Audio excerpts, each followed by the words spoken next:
Greetings, everyone. I think we need to be in black and white for this. Ah. Yes. Much better.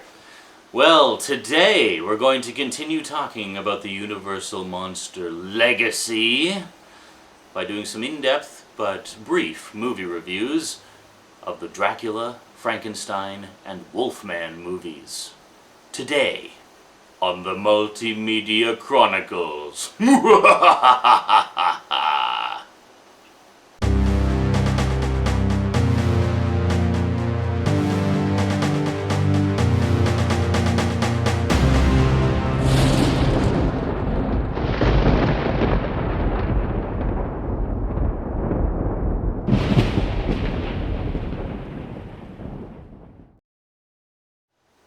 Welcome back.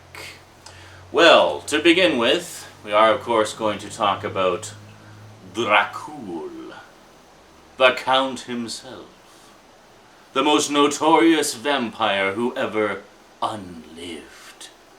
Okay, well, first off, as much as I'd love to do the whole thing like that, oh, that's why it's not coming out, I'm shaking it from the wrong side. Okay, there we go. Okay, Dracula. So what do we got here? First we have Dracula, the original 1931 masterpiece starring Bela Lugosi. Now I touched on the Spanish version in the previous video, so we won't bother talking too much about that. Suffice it to say, if you've never seen the Spanish version, check it out. It's awesome, and really some stunning camera work and film techniques used in that you really did not see very often in films from that era. And the ladies are really hot too. It's all about the cleavage, man. It's all about the cleavage. Now, the original Dracula was basically more or less a straight adaptation of the original Bram Stoker story, and is wonderfully dark and moody and gothic and atmospheric, and just contains all the right elements in all the right quantities in all the right places. And of course, Bela Lugosi, who turned in such an amazing performance as the Count.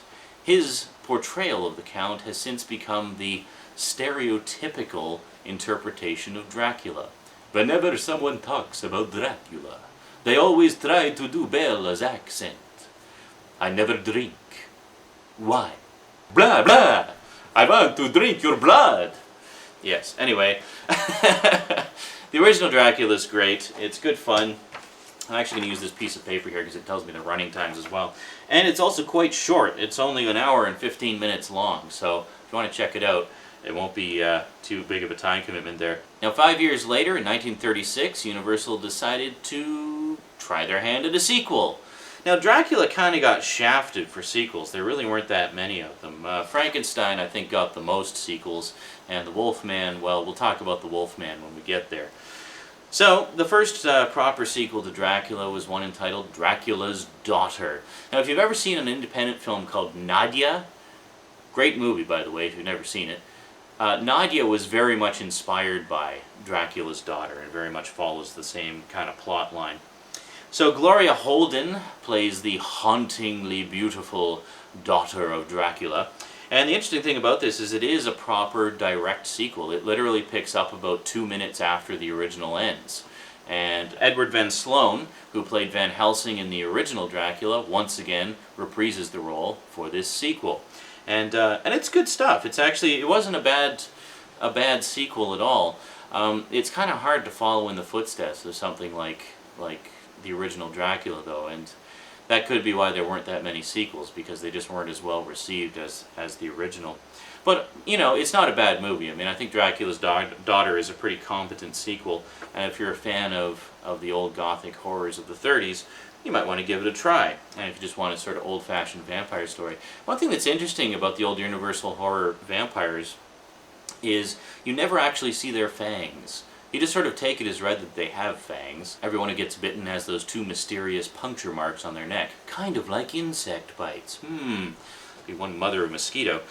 But you never actually see their fangs. It wasn't until the Hammer movies of the 50s that vampires had really noticeable and scary looking fangs. So that's kind of interesting. And then a few years later, in 1943, we had the final proper sequel to Dracula.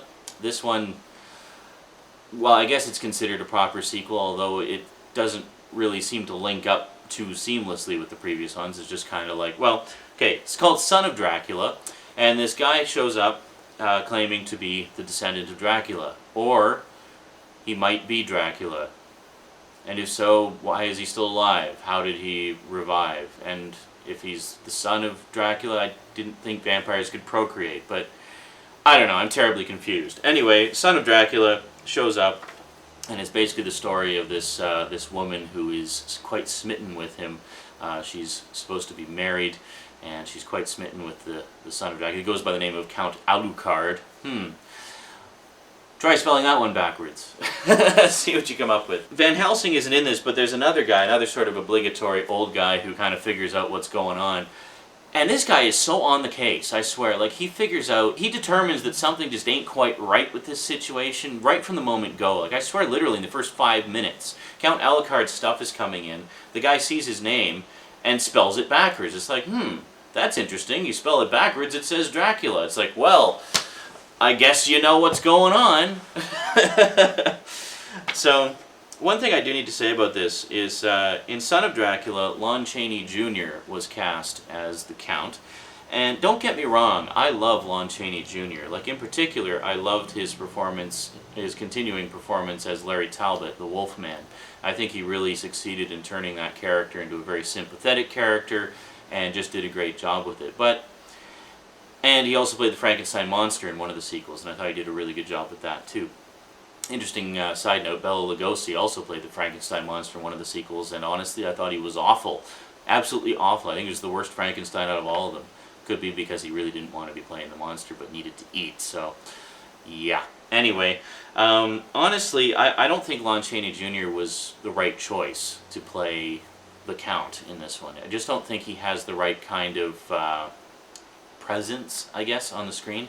He was better at playing sort of the everyday guy who gets thrust into a situation, rather than playing this unstoppable, supernatural, malevolent character. The sympathetic characters. He was better at playing the sympathetic characters, I guess is what I'm trying to say.